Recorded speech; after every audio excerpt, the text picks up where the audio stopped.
money is a tool, one that is often used for violence, but it's not the only tool that I have. I think those are other ways that I move away from capitalism as the defining structure of my life.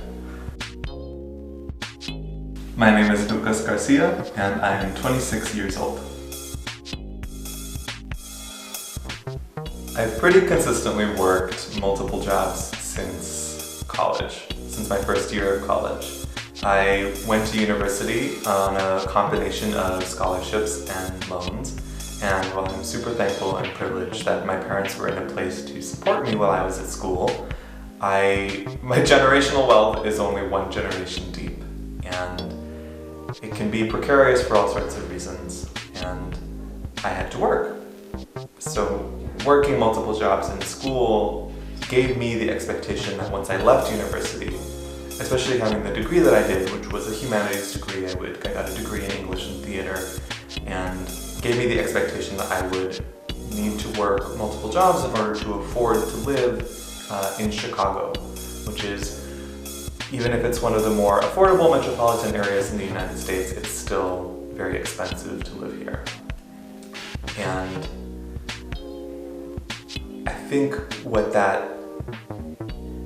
is about, that experience, is about something that my father sort of drilled into us, but shared with my siblings, which was we have to do what we have to do in order to do what we want to do. And as I grew older and started to understand a little bit more about how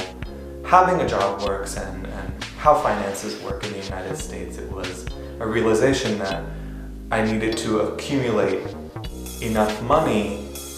by selling my time and my labor in order to buy back time and space for rest and relaxation.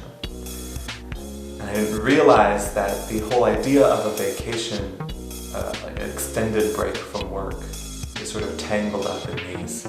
ideas that we have to buy back time and space just so that we can rest and relax. And realizing that helped me locate areas where I could resist that impulse to accumulate for its own sake, to have money, you know. So that's one of the ways that I try to resist that urge, that capitalist urge to accumulate things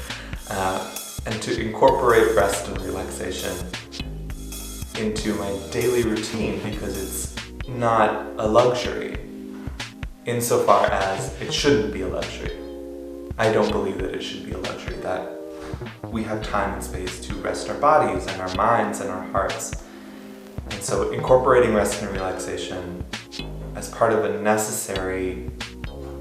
part of being alive on the earth, especially in this particular political and social context in the United States in 2019, is a part of me resisting or moving away from capitalism.